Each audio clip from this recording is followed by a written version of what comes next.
work, and they needed safe places to live. Right. And so that was why that building was developed, and it's been very beautifully taken care of. So just to make sure folks didn't miss the point, what you're saying was the woman who designed that structure went on to design Hearst Castle? Right. She was working for the Hearsts at that time. Okay. And I guess the point, the big point is that, yes, with all due respect to local builders, the major buildings in town, whether say the Japanese temple or whatever, have all been designed by well-trained architects from the very beginning. And so we have a fairly conservative political climate, but architecturally speaking, we've been pretty progressive, including our city hall. And from that first image, right. Arthur Erickson, it looks like the Klingons have landed, and some people probably still are uncomfortable with it, but it's a very modern, interesting building. Okay.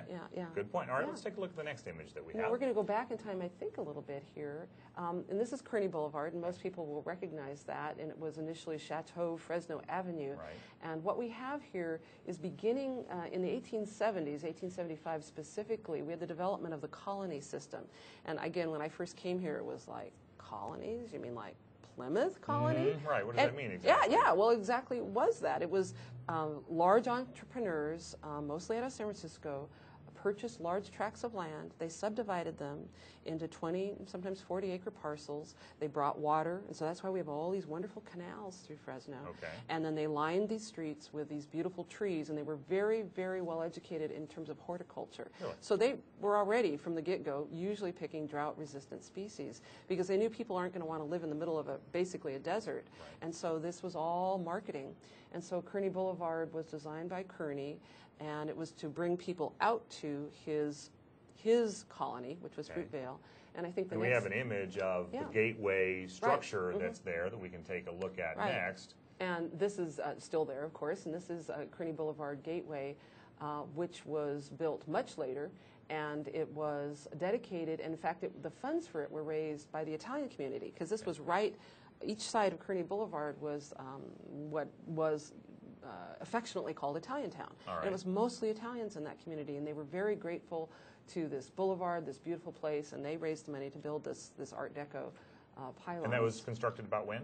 Oh, let me see. It was 1933. Okay. Yes, we're the height of the Depression. It's still there now, so you can go by and see that. Let's Absolutely. take a look at the next image. Yeah, let's flip through. We have a couple more, I think. And this is a building that Maybe familiar to some folks who have been in Fresno for a while. Right. This is the old City Hall, or the second City Hall, if you will. It's now called City Hall Annex. And this may seem nondescript, but at the time that it was built in 39, 40, 41, it was considered, again, cutting edge in terms of modernism. And it was featured in a major exhibition at the Museum of Modern Art in New York City, designed by Ernie Kump Jr., who went on to become a star in modernism. Okay. Again, we're moving now into the 30s and 40s. And at the same time, and I think one of our last shots, that Franklin and Kump were designing these modern buildings that were, pretty exciting. They were also designing these adobes in old fig, and so they're kind of modern, but they're going back in time in this kind of romanticism. And this is the Giffen adobe that is stabilized adobe brick. Hans Sumpf was a local brick maker, and when the Herndon Canal overflowed and flooded, all the hand-built, regular adobes melted. Really? And so Hans Sumpf went into business, and he created all these new stabilized adobe bricks.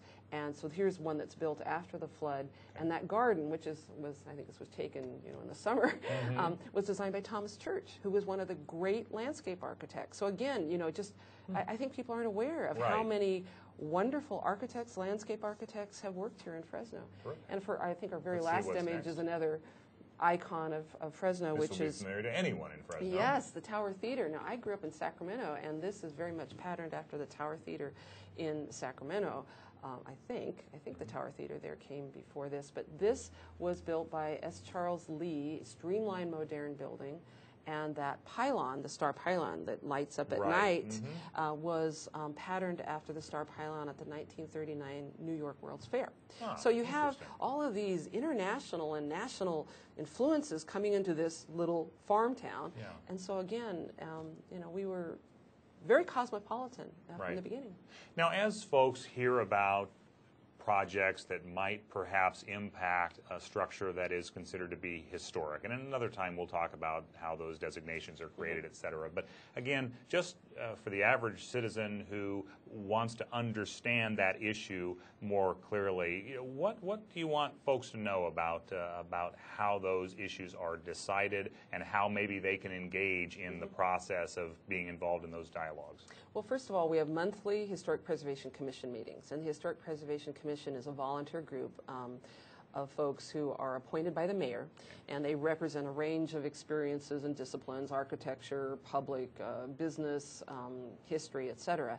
And so those are wonderful ways to get engaged, because if you care about your history, you need to write to the paper. You need to come to meetings. You need to have a voice. And does that mean it has to be contentious? Hopefully not. Right.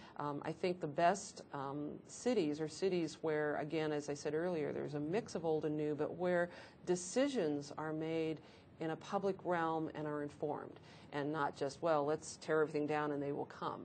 And I think maybe that's been our history in the past. So we're trying to really be balanced. If you have a new project, how is that going to impact what's there? And why not take that old building and turn it into loft housing? Okay. It's what's called adaptive reuse. Right, and we have some examples of that, not today, but we'll come back and revisit those at a later time. But I wanted to take the opportunity to have you come in and share some of this information with us and some great images, and I'll look forward to having you back on a future edition. Great. Well, thank you. Terrific. Thanks, Karana. Yeah. My guest has been Karana Hattersley-Drayton. She's the Historic Preservation Officer and a manager for the City of Fresno. You can find out more about the city's efforts and the work of the Historic Preservation Committee at www.fresno.gov/preservation. That's on your screen. And that's it for this edition of Fresno City Vision. I'm Randy Reed. Thanks for watching.